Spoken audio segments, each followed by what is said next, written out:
porte-bonheur. Vous savez, les avis, c'est comme les trous du cul. Tout le monde en a un. Et bienvenue tout le monde à After Eight, le talk show où l'on déconstruit la pop culture. Et je pense que ça va être ça notre baseline officielle, pas vrai, Quix ? Ça me paraît bien. On vous remercie beaucoup d'être là et de nous suivre maintenant sur notre site internet, sur SoundCloud, sur iTunes et même sur YouTube. On est partout. Voilà, exactement. On s'est presque organisé. C'est la première fois qu'on enregistre depuis le lancement du tout premier épisode. Et donc, nous voici réunis pour le 3e de ce podcast qui parle à la fois de cinéma, de comics, de jeux vidéo et de politique. Oui, mon bon monsieur, quand on a le temps, quand on a la patate, on peut le faire. Je m'appelle Daniel Andreev, alias Camille Robotics sur Twitter. Et pour animer avec moi, presque à mes côtés, j'ai mon ami Benjamin François dit Quix. Bonjour Quix in LA. Salut, je suis presque à tes côtés, je te vois presque. Voilà, coucou, là. Tu es live depuis ton bunker à plus 9 de décalage horaire. Enfin, non, il n'y a pas eu un problème aujourd'hui, voilà, justement, presque Quix plus 9. Bon, en fait, depuis une semaine, j'arrête pas de me planter. Aux États-Unis, on est passé à l'heure d'été dimanche dernier, donc la semaine dernière. Et pour la France, ce sera dimanche en 8, donc parce que là, à l'heure de cet enregistrement, on est en plein milieu. Du coup, je me suis levé une heure trop tôt comme un champion. J'étais un peu en panique sur Twitter, à pas savoir où t'étais. Mais au moins, j'ai eu le temps... Tu t'as lancé un SOS ? Un petit peu. Tous les cris SOS, tout ça. J'ai eu le temps de préparer l'émission cette fois-ci. Et puisqu'on parle de l'émission, je voulais revenir un peu dessus. Ah oui, donc alors pourquoi After Eight, pourquoi on est là et tout ça.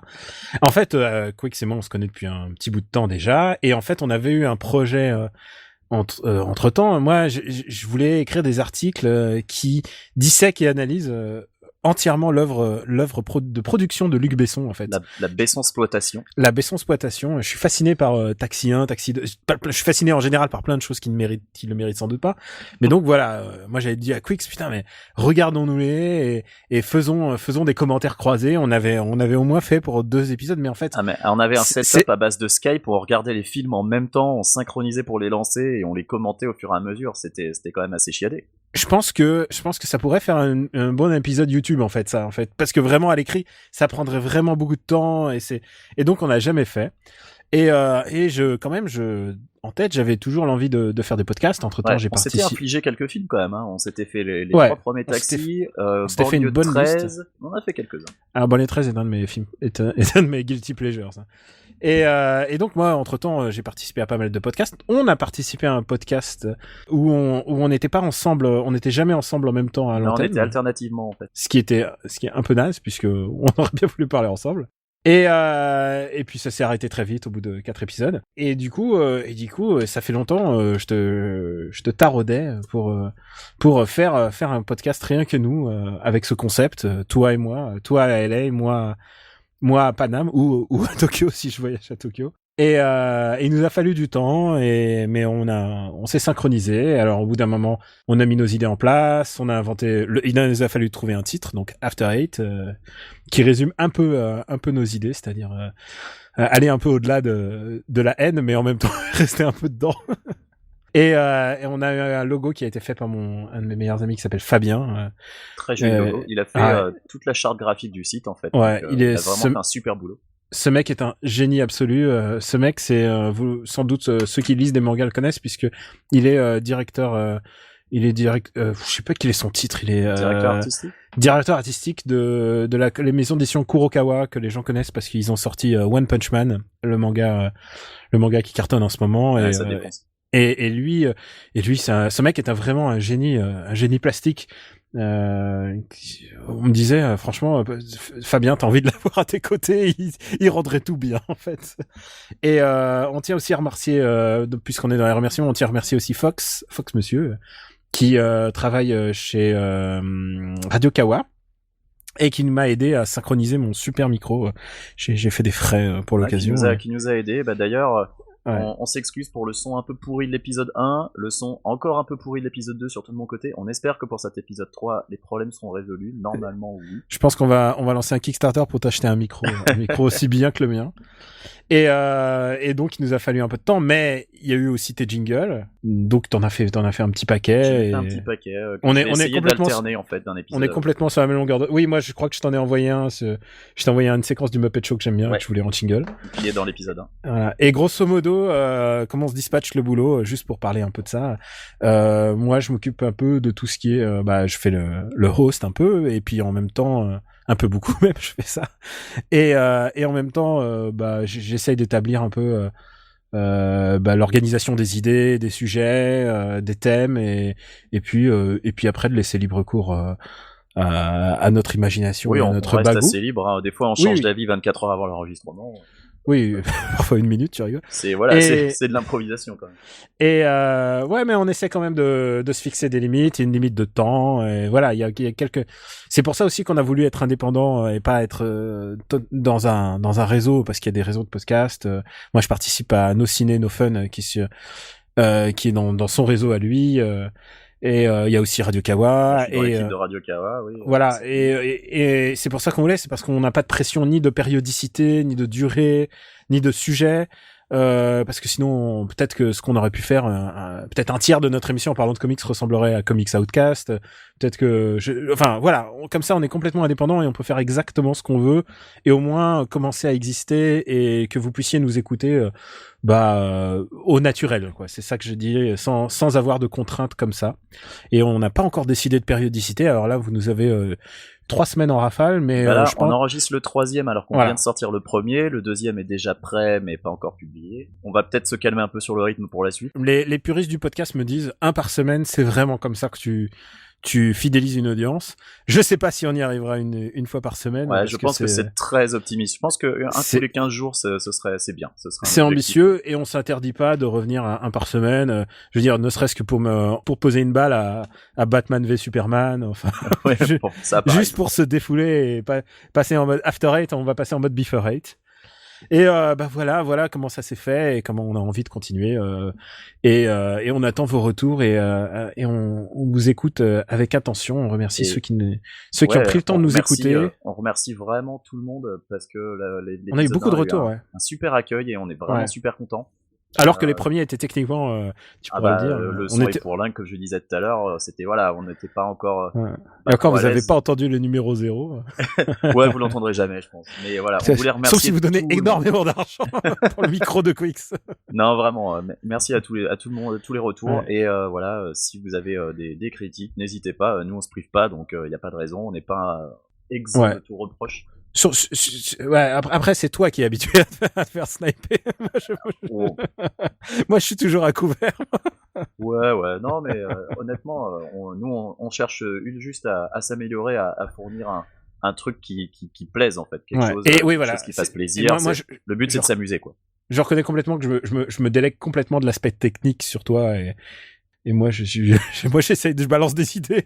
Il y a une liste de sujets longue comme un bras qui nous attend, dont un sujet, je peux le dire, c'est quelle est la meilleure religion. Je pense qu'on le fera jamais. Je sais pas si on le fera celui-là. Ouais. Bon, bref. Je pense qu'il y a beaucoup de choses beaucoup mieux. Je pense que ça va être un peu tendax. On verra. Ça dépend de l'angle, tu sais. Oui, non, je crois qu'on le fera jamais. Je pense que, mais en même temps, le sujet, on peut le dire de cet épisode, hein, puisque je l'ai même pas dit dans l'intro. On va parler politique sans doute, politique US. On va peut-être parler un peu de politique à faire. Mais je pense qu'on va parler de la présidentielle US et on va essayer de faire des parallèles avec la présidentielle française qui approche également. Vous êtes passé à côté d'un sujet Marvel vs DC, hein. Je lui ai proposé ça, il m'a fait ouais non, parlons de politique. On peut toujours faire Marvel DC plus tard, hein. C'est intemporel, c'est ça qui est bien. Et surtout, c'est moi tu me lances, tu sais, c'est bouton play et whoops, c'est parti. Et moi je peux aller me faire un café. Bon, Quix, maintenant qu'on a parlé un peu de notre actu, voilà, je zappe sur mon actu. Quel est ton actu, toi? Comment tu vas depuis la dernière fois? Moi, depuis la dernière fois, ça y est, j'ai déclaré mes impôts. J'ai mis entre 3 et 4 heures seulement. Ouh, c'est pas mal. C'est le plus court que j'ai fait jusqu'ici. Mazel tov. Pour la première fois, le gouvernement américain va me rendre des sous. Ça aussi, c'est une bonne nouvelle. Et la dernière fois, je disais aussi que je pensais pas que j'allais platiner Far Cry 4, et en fait c'est pire. Je pense que je vais carrément abandonner le jeu parce que je suis à peu près au milieu. Tu abandonnes souvent les jeux?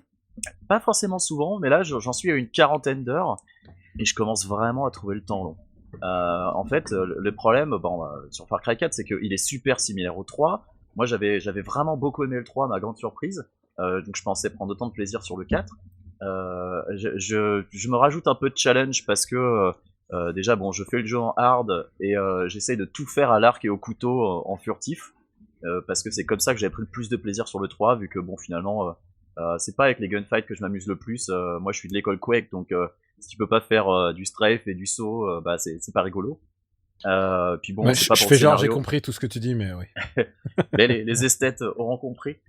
C'est pas pour le scénario que tu joues à Far Cry non plus, parce qu'il est quand même assez bidon, on est quand même loin de Half-Life. Mais le problème, c'est que le 3 était faisable en hard et en furtif, parce que c'est comme ça que je l'ai fait, mais le 4 vachement moins. Déjà, quand tu croises un rhinocéros, bon courage à l'arc, parce que à moins que t'aies les flèches explosives, et encore, il faut lui en tirer plusieurs pour qu'il crève, bah c'est chaud. Le ratel, le honey badger en anglais, ce truc est affreusement résistant, c'est un cauchemar. Les ennemis te voient à 2 km et te snipe alors que t'es planqué derrière un fourré, enfin ça rappelle un peu le 1 où les mecs tu tirais dessus à travers une toile de tente et te loupaient jamais. Enfin bref, Far Cry 4 commence vraiment à me fatiguer. Donc je pense que je vais le laisser tomber. Et bah ça m'arrive pas forcément souvent de laisser tomber des jeux, mais il y a des fois c'est. Je sais pas, pourtant il y a des jeux qui auraient tout pour me plaire, genre Just Cause 2. Bah j'ai essayé 3 fois d'y jouer, et à chaque fois, après quelques missions, j'abandonne. Parce que je sais pas, cette carte immense, sans le moindre objectif clair, fait que je tourne en rond, je crame toutes mes munitions, je sais pas où en récupérer. Et au final, je me fais chier, quoi. J'aime les mondes ouverts.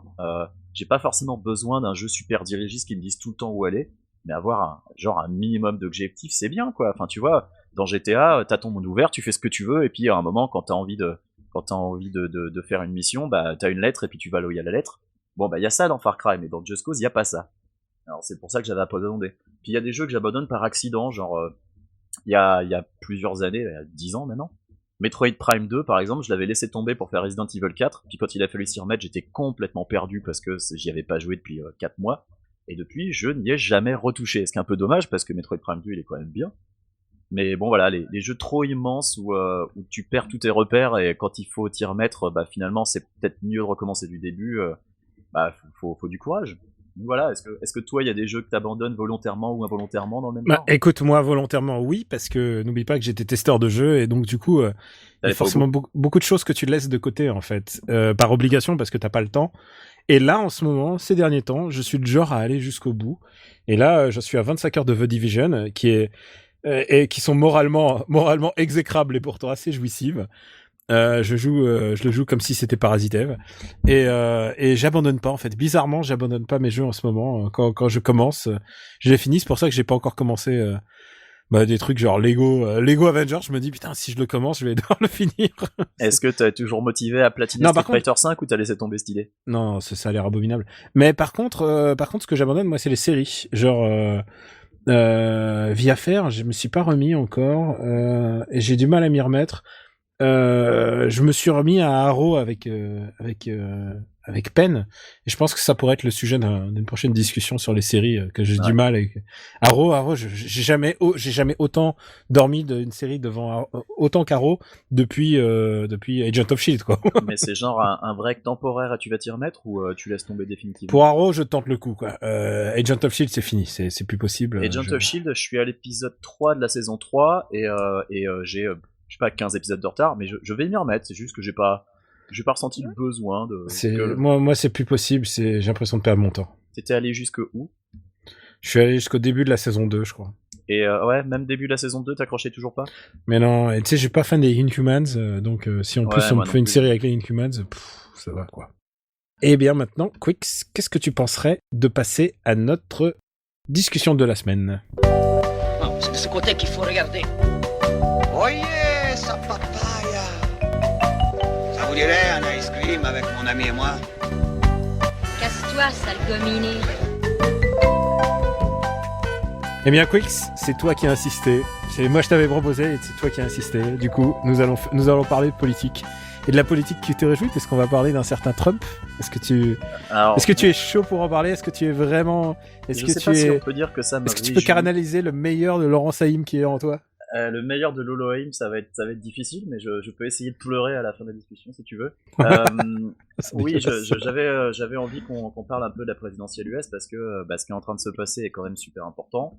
on va essayer de Le rester président synthétique. américain est tellement plus important que le président français. Au niveau mondial, oui, on va essayer de ne pas sombrer dans la discussion de comptoir PMU, on va essayer de rester factuel. Parce qu'il s'est passé quand même dernièrement, voilà, Marco Rubio a annoncé qu'il suspendait sa campagne, qu'il n'a pas complètement jeté l'éponge, il la suspend. En général, quand tu suspends ta campagne, c'est qu'il y a un gros scandale qui Ouais, est sorti. Voilà, bon là, le gros scandale, c'est qu'il s'est fait battre en Floride, qui est quand même l'État dont il est sénateur, par Trump, donc ça, c'est quand même, c'est c'est un la peu claque. scandaleux. C'est la claque quand même. Voilà, c'est quand même, il s'est pris une patate, Marco Rubio, donc forcément, c'était quand même envisageable qu'il laisse tomber. Et juste pour resituer pour nos auditeurs, Rubio, c'est le numéro 2 républicain d'après les classements là, ou c'est le 3? Alors, Rubio, à l'heure actuelle, dans les sondages, j'ai pas regardé les derniers, mais je crois qu'il est 3e. Il était 3e. Ah ouais, il donc est derrière Trump largement en tête, et derrière il y a Cruz, qui est moins connu en France, mais qui est tout aussi maboule que Trump, et peut-être même pire que Trump. Et ça, il faut pas l'oublier, c'est que Trump, c'est un showman, il fait l'entertainment, il a des propos racistes, enfin voilà, on en reparlera un peu plus tard, mais Cruz, le problème c'est que lui, il est vraiment encore plus frappadingue que Trump. Oui, c'est la surenchère entre les deux en plus. Bah, c'est un peu la surenchère entre les deux, ouais. Et Cruz, lui, est vraiment au GOP, alors que Trump se présente en candidat indépendant, mais qui brigue l'investiture du GOP. Un peu comme du côté démocrate, un peu comme le fait Sanders. Sanders, c'est un indépendant, mais qui brigue la candidature démocrate. Cruz, lui, est vraiment au GOP, mais il est détesté du reste du parti républicain, donc c'est ça qui est assez intéressant. Trump, le GOP en veut pas parce que c'est entre guillemets un électron libre. C'est un type qu'ils n'arriveraient pas à contrôler.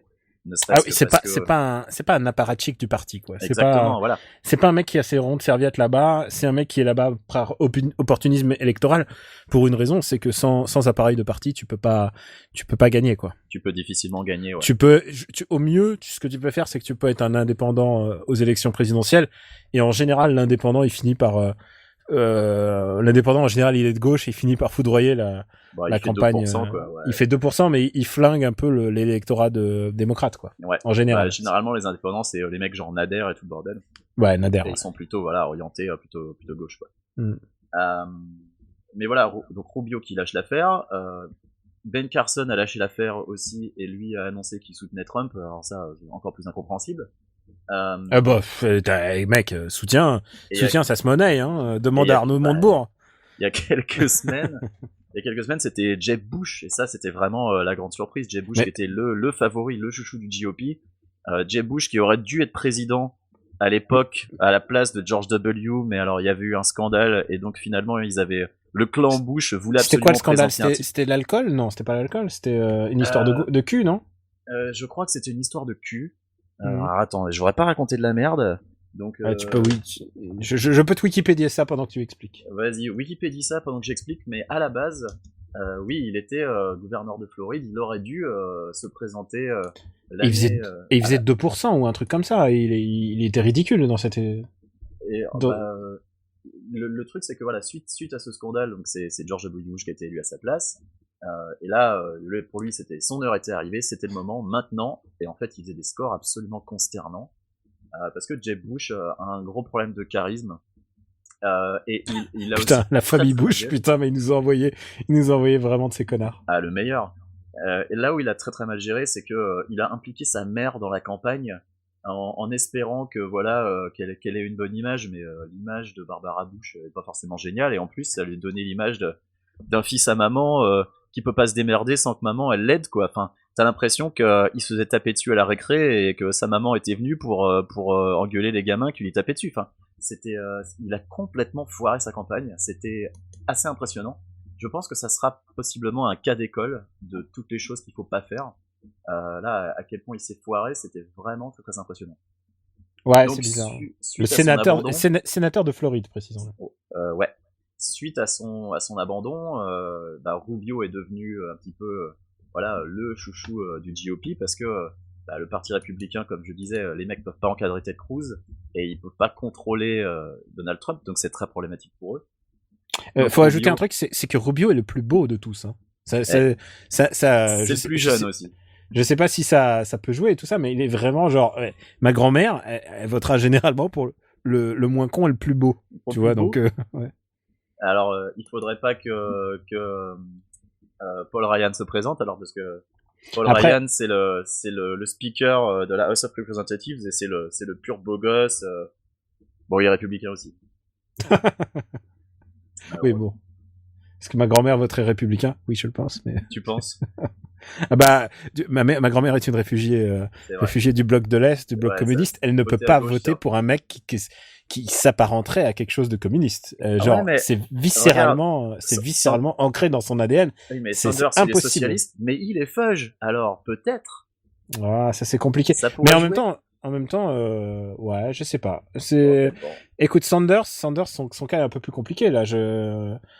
Parce que là, il est en situation difficile. Si j'ai bien vu, il a enchaîné les défaites là. Alors, Sanders, il y a eu un deuxième Super Tuesday il y a quelques jours, et effectivement, il s'est, J'ai vu que les clics-clacs de Laurent Saïm. Hein. ouais, non, il s'est bien fait démonter par Hillary Clinton. Maintenant, un truc qu'il faut savoir, c'est que les États qui restent à voter sont majoritairement des États du Nord, entre guillemets, et que les États qui ont voté jusqu'ici étaient des États du Sud. Et les États du Sud, il y en a beaucoup qui ont une très forte population, entre guillemets, de minorités, enfin à tel De point que les minorités, latino. ouais, latino et noirs. Hmm. Et bon, on dit minorité aux US, mais il y a des États où ces populations-là sont majoritaires, hein, évidemment. C'est Ils disent minorité en termes global. voilà, c'est des populations qui soutiennent massivement Hillary Clinton, alors pour des raisons diverses, hein, qui leur appartiennent. C'est étonnant d'ailleurs les soutiens d'Hillary Clinton assez. Ça peut paraître étonnant, ouais. parce que quand tu y regardes, le programme de Sanders bénéficierait pas mal justement aux populations qui ont des revenus assez faibles, qui sont le plus souvent victimes de problèmes de racisme. Mais bon, peut-être que son message ne porte pas assez bien, peut-être que Hillary Clinton a réussi à mieux leur parler. Je sais pas, écoute, il y a des tonnes de raisons qui font que voilà, elle a le vote des minorités. Sanders en est bien conscient.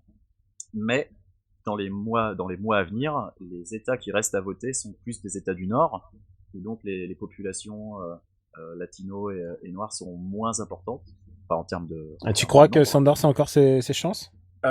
Honnêtement, ça va être très très dur. Et je pense que Ouais, Sanders en est conscient, mais c'est pas perdu. Il s'est pris quelques tôles hein, quand même. Ouais. Il s'est pris quelques tôles. C'est pas perdu, et l'immense écart qu'on peut voir quand on regarde le nombre de délégués qu'ils ont est un peu faussé, parce qu'il y a un mécanisme qui s'appelle les super délégués, qui sont voilà, des grands électeurs qui sont nommés par le Parti démocrate, qui donc ont une certaine inflexion, et donc il y en a il doit en avoir 400, et sur les 400 il y en a 370 qui ont dit qu'ils allaient voter pour Clinton. Et donc du coup, quand tu fais le décompte des délégués, t'as l'impression que Clinton a le double de délégués que Sanders, mais dans les faits, si Sanders remportait le vote populaire, les super délégués suivraient le vote populaire. Et si tu supprimes tous les super délégués des deux candidats, elle est toujours en avance bien sûr, mais pas tant que ça.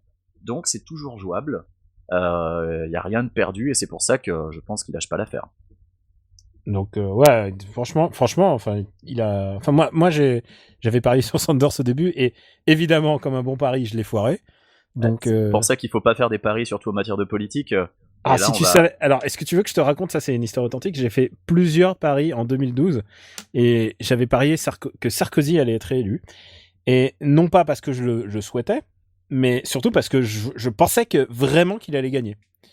D'ailleurs, un ami qui a fait la campagne de Hollande m'a dit que quelques semaines après sa victoire, il a réuni son staff et il leur a fait: bon les mecs, on a gagné, mais vraiment de justesse. Encore 2 semaines et c'était cuit quoi. Parce que avec les scores se rapprochaient de plus en plus. C'est encore 2 semaines de campagne électorale de plus et Sarkozy gagnait.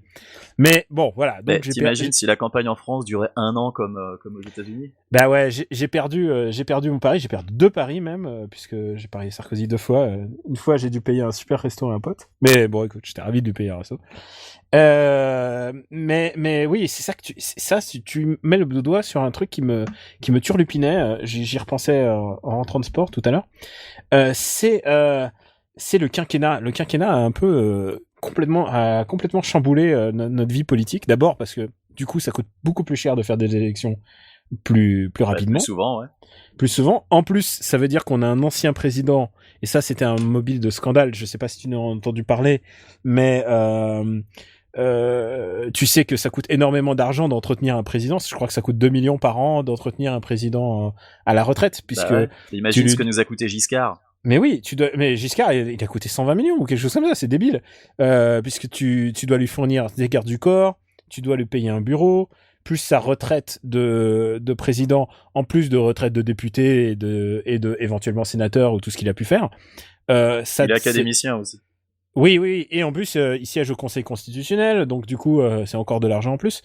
Oui, du coup, le quinquennat est venu nous filer des espèces de néo-retraités qui ont 64 ans maximum, enfin 64 ans minimum plutôt, et qui profitent, et vraiment, c'est vraiment le bon plan, quoi. Enfin, je veux dire, peut-être, à la rigueur, ils devraient ne pas se payer de salaire s'ils voulaient au moins bénéficier de tout ça, quoi. Enfin, et du coup, j'ai repensé à ce quinquennat, donc qui nous coûte très cher, mais en plus ça nous met en campagne perpétuellement, parce que la première année en général ils font rien, ça laisse vraiment 3 ans très actifs, mais en fait la campagne présidentielle commence vraiment bien avant, au moins 2 ans avant, quoi. Une bonne campagne présidentielle, tu sens déjà que ça s'agite 2 ans avant. Alors après, il y a les mecs qui se positionnent. Il y a eu les affaires. Ouais. Oui, bien sûr, les mecs qui se positionnent. Il y a ceux qui font des paris. Par exemple, le pari le plus connu, c'était que Hollande envoyait sa femme se faire savater en 2007 pour que lui y aille en 2012. Voilà, il se positionne. Mais ça, c'est du mind game à long terme. Maintenant, 2 ans avant, ça y est, t'es lancé dans la campagne, et alors que on était qu'en 2015, quoi, et déjà tout le monde était dedans, quoi. Et c'est très particulier parce que je pense que la vie américaine, la vie française rejoint au fur et à mesure la vie américaine, où de toute manière les campagnes se jouent maintenant beaucoup plus à l'américaine, c'est-à-dire sur des grands thèmes sociaux que sur des idées, que ce soit un plan économique ou quelque chose, ce sera des grandes idées sociales. Ça dit tout d'un coup, on va te dire pour ou contre l'avortement, comme aux États-Unis, ou tu vois des grands thèmes sur lesquels les gens peuvent se rattacher, ou comme le mariage pour tous, ou contre le mariage pour tous. Tout devient un peu sociétal. Ça, le mariage pour tous, je pense que ça va jouer dans la prochaine campagne. Aux États-Unis, tu veux dire, ou en France? Non, en France, je me demande s'il y a pas. Oh non, je pense que maintenant. Je verrais bien les candidats conservateurs dire qu'ils vont revenir dessus. Oh non, maintenant c'est acté. Non, mais j'espère pas. Ouais. Hein, mais... Non, je veux dire, on peut pas revenir là-dessus. C'est bon, c'est fini. Non, mais tu sais, dire que tout comme les candidats républicains disent tous qu'ils vont revenir sur Obamacare, par exemple. Non. Ouais, mais putain, enfin, je veux dire, oui, après, il y a la stratégie El Khomri. Je sais pas si tu as suivi ça des États-Unis. Je sais que t'es abonné au Canard enchaîné, que tu reçois 2-3 semaines en retard. Alors j'ai suivi un peu. J'ai interrompu mon abonnement au Canard enchaîné parce que je n'arrivais plus à suivre. Alors, la réforme du code du travail, ça fait des énormes dégâts dans les rangs de la gauche, et de le faire si proche d'une campagne électorale, c'est suicidaire, quoi. C'est suicidaire pour leur électorat, c'est suicidaire pour plein de monde. Moi, c'est un peu la question que je voulais te poser. C'est pas très stratégiquement, genre, qu'est-ce qui leur prend? Et déjà, voilà. Ils se sont déjà passablement troués. Excuse-moi, je vais juste finir. Ils se sont troués avec le coup de la déchéance. La déchéance de la nationalité. Enfin, je veux dire. C'est vraiment dans le genre mesure grotesque, symbolico-grotesque, on n'a pas fait mieux. Bah justement, moi, donc là je vais rebondir, c'est ce que je voulais te demander. Le paysage politique pour l'élection de 2017 en France, enfin je veux dire, t'as la droite qui est la droite elle est un peu en ruine, on a Juppé qui essaie un peu de ramasser les morceaux, on a Sarkozy qui annonce son grand retour, tout ça pour se prendre une grosse patate de la part des juges.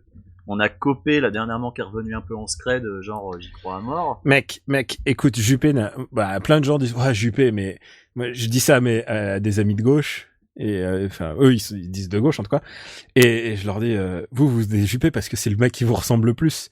Mais c'est précisément pour ça qu'il sera jamais, le candidat de son parti, parce qu'il est il est une espèce de, il vire vers le centre modéré, tu vois, Ouais. Mais à l'espèce côté de, ça, il avait l'espèce sorti, d'héroïsme chrétien-démocrate et tout ça. il a sorti Et, une gigantesque connerie sur les musulmans au lendemain des attentats Oui, aussi. oui, Enfin, mais bon, ils ont tous sorti des conneries plus gros que les ça, autres, ouais. et ça, il s'est fait du mal. Mais évidemment que pour un mec de gauche, il voterait beaucoup plus facilement Juppé que Sarkozy. Mais tu me lances sur un truc là, parce que en fait, à l'origine, quand je voulais faire un podcast, j'ai un ami qui m'a dit, écoute, parce qu'on avait cette discussion, et en fait, je lui ai dit, écoute, en fait, la politique, ça serait tellement plus simple de l'expliquer par Game of Thrones, en fait. Et il me dit, tu devrais faire ça en podcast. J'ai dit, comment tu voudrais que je fasse ça? Ouais. Et il m'a dit, fais-le un jour, tente-toi. Et ça, évidemment, je peux pas le faire en parlant de comics ou de jeux vidéo sur Gamecult. Et en fait, c'est vrai que si tu penses en termes de Game of Thrones, la politique devient beaucoup plus simple. Par exemple, Alain Juppé, ça devient évident pour moi que c'est Jaime Lannister. Et regarde, si tu réfléchis bien, Il se c'est tape sa sœur. Alain. alors ça c'est le problème, c'est que pour déterminer qui est la sœur, c'est vraiment très compliqué. mais conceptuellement, Alain Juppé est Jaime Lannister. C'est le mec qui, en même temps, il est répugnant parce que en 93, personne ne voulait. C'était en 95 quand il a fait sa réforme. Personne ne voulait de lui. Il était débectant. C'était le mec droit dans ses bottes. Personne ne l'aimait. Il s'est fait rejeter. Comme Jaime Lannister, personne ne l'aimait, et là au bout d'un moment, tout le monde commence à bien l'aimer parce qu'on a vu son côté humain et tout ça. Donc, ce qui nous amène à la réflexion, qui est Tyrion Lannister? Évidemment, c'est Sarkozy. Il est malin, il est habile, évidemment. Il est pas très grand. Il est pas très grand. Ah, mais Tyrion Lannister, tout le monde l'aime, alors que Sarkozy, à l'heure actuelle.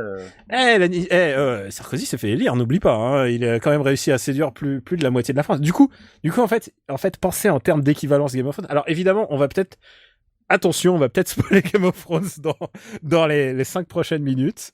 Alors moi j'ai pensé, du coup, qui est par exemple Eddard Stark, le père? Ned. Pour moi, Ed Stark, c'est Michel Rocard. C'est le mec qui est, mais c'est évident, c'est le mec qui est sacrifié à l'autel de ce qui est beau et noble, et il est mais c'est évident, il a été sacrifié. Genre, littéralement, il a été décapité en politique. C'est ça ce qui lui est arrivé. Évidemment, il a été décapité par Mitterrand, mais même c'est génial parce que quand tu lis une interview de Michel Rocard aujourd'hui, il est même pas méchant pour Mitterrand. C'est ça qui est génial, quoi. Mais alors, du coup, on a plein de rôles à attribuer. Par exemple, alors tu vas me dire, tu vas penser à l'envers. Qui est Jean-François Copé, par exemple? Jean-François Copé, c'est Lord Baelish, évidemment. Évidemment, c'est le mec qui manie.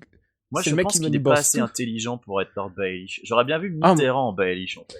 Mitterrand, je sais pas, parce que Mitterrand, les trahisons, il s'y connaissait aussi. Ouais, mais Mitterrand, je le classe pas, tu vois, il est trop, il est trop, tu vois, c'est quand les Guignols disaient que, le Bébé de Show disait que c'était Dieu, c'est pas pour rien, c'est vraiment qu'il est au-dessus du lot, quoi. Et mais par exemple, que Copé est assez malin pour être Peter Baelish, parce que moi, Copé, c'est Lord Baelish, mais alors, regarde, qui est Tywin Lannister? Évidemment, le patriarche, c'est Jacques Chirac. Ouais, c'est celui qui a foutu au cachot son fils, à savoir Sarkozy. Il faut savoir que quand Chirac il arrivait et qu'il voyait les traîtres qui l'ont trahi en 93, il disait pour vous c'est la mine de sel, tu vois. Ah ouais, il est super rancunier.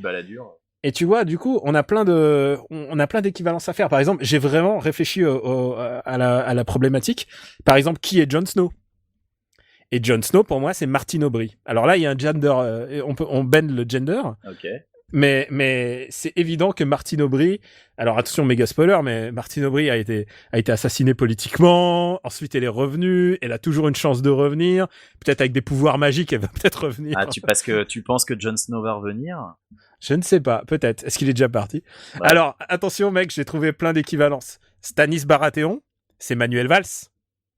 Oh la vache. Évidemment. Alors, ça va loin, là, vas-y, explique. Mais oui, mais attends, Stannis Baratheon, t'as vu comment il devient ma boule, comment il dit, il existe deux gauches qui réconciliables et tout, il est capable de se fighter dans son propre camp de manière, enfin, tu vois comment il est, quoi. Donc, c'est évident que c'est Manuel Valls.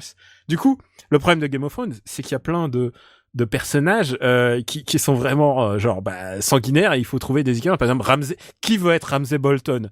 Pour moi, Ramsay Bolton, c'est Laurent Wauquiez. Genre, ah mais c'est évident. Enfin, je veux dire, t'as déjà vu Laurent Wauquiez, ses argumentaires sur le pouvoir du travail, sur les réformes du travail et tout ça? Bah, il est sur Twitter. Eh ben, on va lui envoyer le MPEG-3.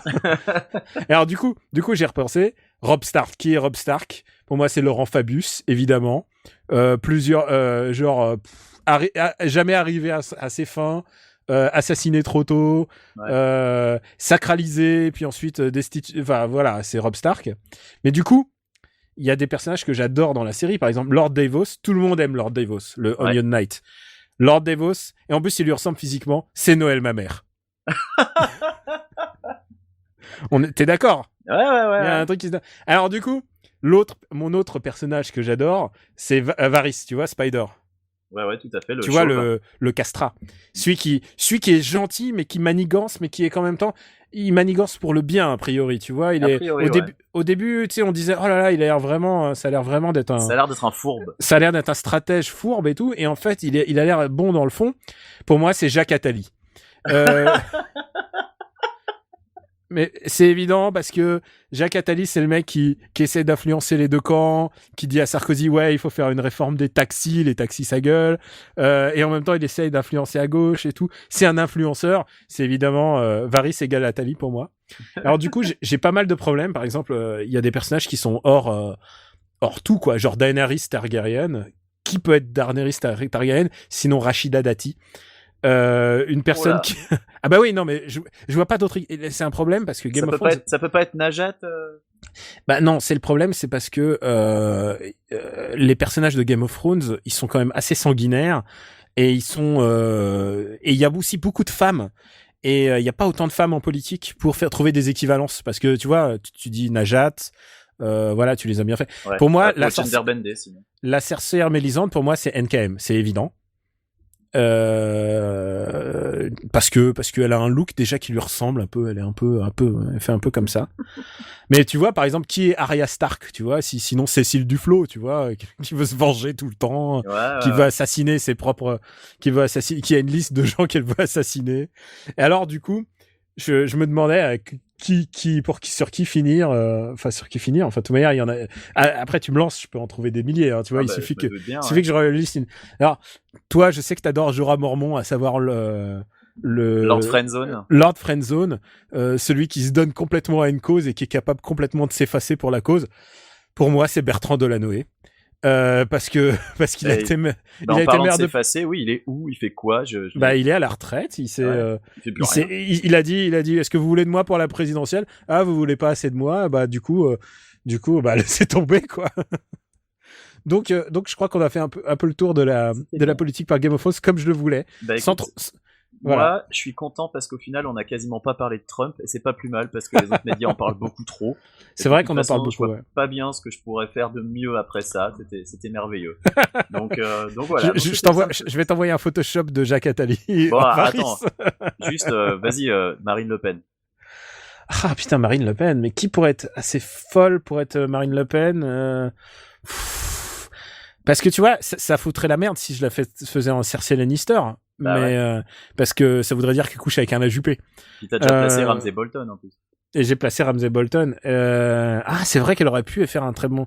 Ouais, je sais pas. Le Pen, c'est vraiment compliqué. Et je pense qu'il y a de la place dans le monde de Game of Thrones pour trouver quelqu'un d'assez... c'est dégueulasse. Ouais, en fait, elle ressemblerait un peu à Cersei parce qu'elle est quand même victime de son père. Tu vois, elle est... Ouais, c'est vrai, ouais. Elle est victime de son père. Elle est en guerre avec son père. Ouais, peut-être qu'on l'a forcé à se marier, je ne sais pas. J'en sais rien du tout. Voilà. Bon, je pense qu'on a fait le tour. Ah, mais je pense que ouais, là c'était la politique française par Game of Thrones. Je pense que c'est un concept. C'était très voilà, on peut refaire ça toutes les semaines. Bon, alors maintenant, je pense que on a fait le tour. On va passer à nos recos, n'est-ce pas? Des petites recommandations. Mon seul problème, c'est que j'avais mis beaucoup de soin à mettre sur pied ce petit jeu pour McLean. Vous avez caché un plan bien huilé. Ouais. Et bah, puisqu'il est si bien huilé, ton plan, tu sais où tu peux te le carrer. Alors, vous le savez sans doute déjà, puisque c'est notre 3e épisode, After Eight est un titre un peu trompeur, parce qu'on aime aussi des trucs, on aime des séries, on aime des jeux, on aime Game of Thrones, on aime la politique dans Game of Thrones, on adore la politique. Et donc, une fois par semaine, on vous fait une reco. un truc qui nous vient des tripes et qui nous passionne. Alors Quix, quelle est ta recommandation de la semaine? Alors, ma recommandation cette semaine, c'est un film qui est déjà assez vieux. Je suis tombé dessus par hasard sur Netflix et je me suis dit, tiens, ça fait longtemps que je l'ai pas vu, je l'avais vu au cinéma. C'est Bon baiser de Bruges, qui s'appelle In Bruges en anglais, de un gars qui s'appelle Martin McDonagh. C'était son premier long métrage. Le pitch, c'est deux types qui se retrouvent à Bruges en Belgique sans objectif connu. Ils attendent les instructions de leur boss. Ils se baladent un peu, ils découvrent un peu la ville et puis on comprend vite qu'en fait, c'est pas des mecs comme les autres, c'est un peu des tueurs à gages. Une espèce d'histoire passée qui les obsède, mais on va rien dire pour pas spoiler.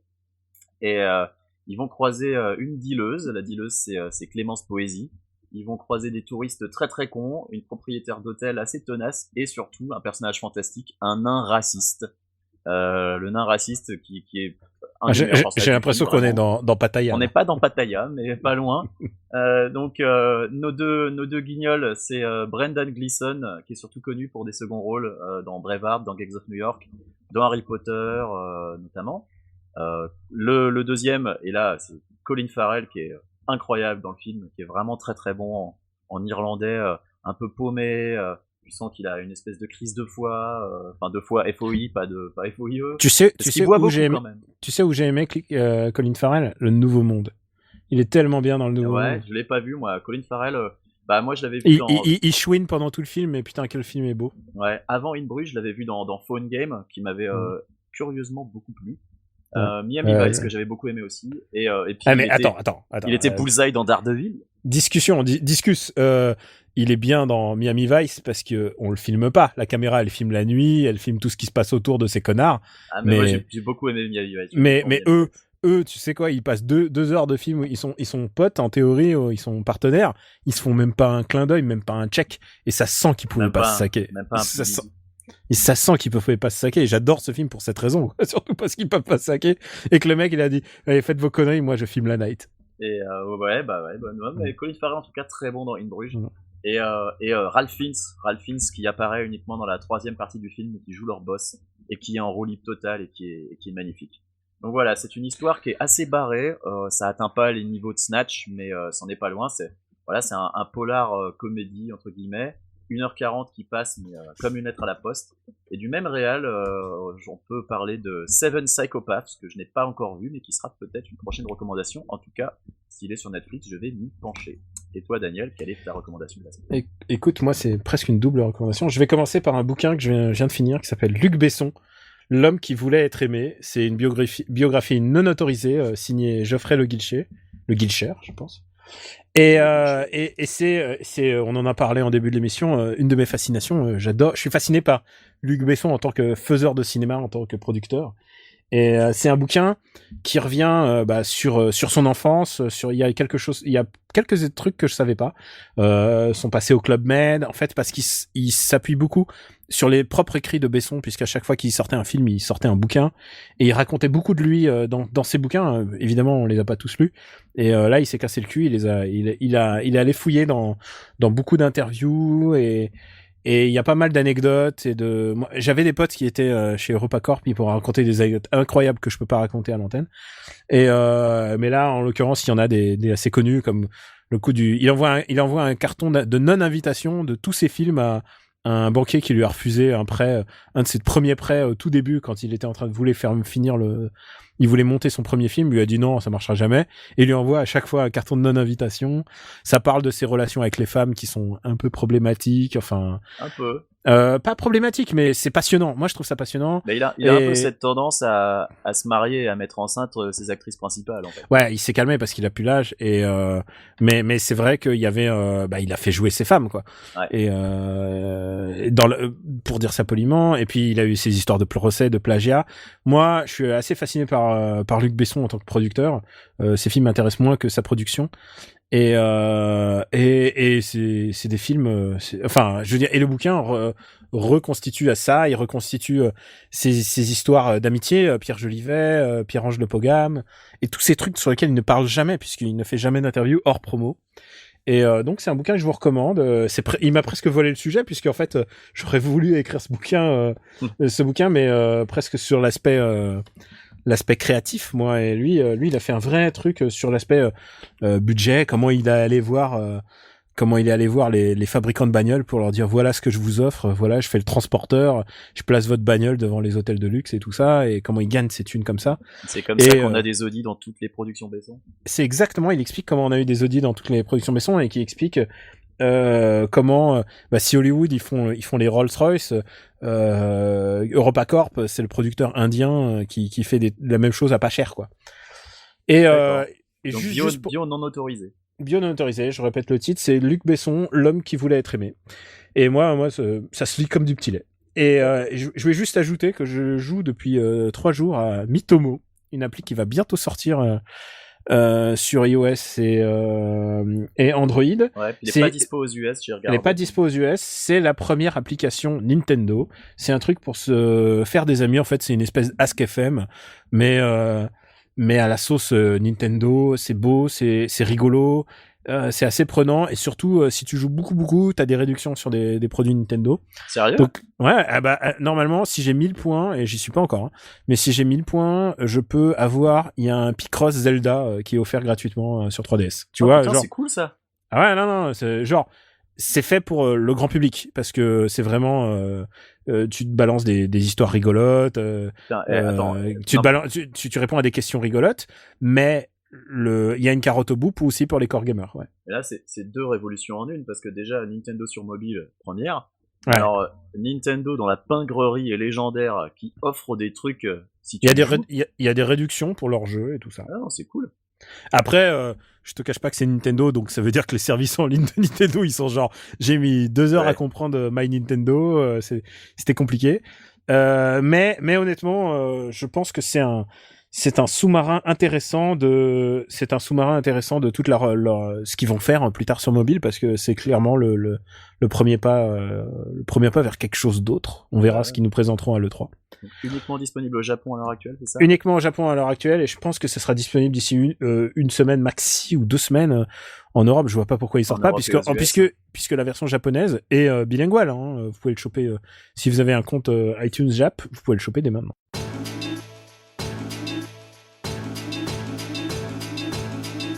Et bien voilà, le 3e épisode d'After Eight se termine ici.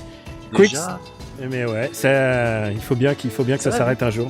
Oui, mais t'inquiète pas, on va lancer un Patreon pour que ça dure 2 heures. Quix, dis-moi, où peut-on te retrouver? On me retrouve sur Twitter, @Quix, sur gamingsince198x.fr et sur les forums de Gamecult. Et toi, Daniel? Eh ben moi, on peut me retrouver sur @Kamui-Robotics. J'écris aussi sur Gamecult, Slate, et je crois que j'ai enfin mon papier au Monde qui devrait être publié d'ici à la semaine prochaine. Je ne sais pas encore, mais peut-être qu'il sera publié en même temps que l'épisode 2. Non, je pense que on sera déjà au 3 là. On a tout un rétro-planning de planifier, en fait, qui va jusqu'à l'épisode qu'on a enregistré là. Après, on sait plus du tout où on va. Alors, c'est bien, on improvisera un peu. Exactement. Alors, donc c'est la fin de ce 3e épisode. À bientôt pour notre prochain. On est très heureux de vous avoir eu comme auditeur. Ça compte beaucoup pour nous. De vous avoir encore, hein. On s'arrête pas. Oui, c'est vrai. J'espère que vous avez apprécié tous ces 3 épisodes. Si vous avez le temps, laissez un commentaire ou des étoiles sur iTunes. Alors moi je sais pas trop à quoi ça sert. Je suis pas un mec. Vous avez compris que je suis pas un mec de la technique, mais Quix non plus ne sait pas trop à quoi ça sert. Mais tous les autres podcasts disent de le faire. Voilà. Donc on fait juste comme les autres. On n'est pas originaux. On si a les rien autres le disent, c'est que ça doit servir. Voilà. Il paraît que ça aide au référencement, à être mis en avant sur iTunes. Donc ça peut aider à nous faire connaître. Et sinon, je vois pas pourquoi on se casserait le cul à dire des trucs comme ça. Moi, de toute manière, j'utilise Pocket Cast, donc iTunes. Mais il paraît que Downcast, mais ça se passe sur iTunes. Moi, je suis Team Pocket Cast, toi, t'es Team Downcast. Mais bon, il paraît que iTunes, c'est the place to be. Mais sachez aussi qu'on est aussi sur SoundCloud, YouTube, Twitter, et on a notre site internet after8.fr. Comme toujours, on attend vos retours, vos suggestions. Vos insultes aussi. Hein, non, les insultes directement @Quix. Si ouais, moi je les prends. Ouais. À la prochaine. J'espère que le prochain épisode on aura enfin notre invité. Un invité, bah ouais. Mais je vous dis pas, synchroniser 3 personnes au lieu de 2 avec un océan au milieu, c'est tout un plan quinquennal qu'il faut préparer. Si la 3e personne est au milieu de l'océan, c'est encore plus. Donc en attendant, on vous dit merci et à bientôt et salut.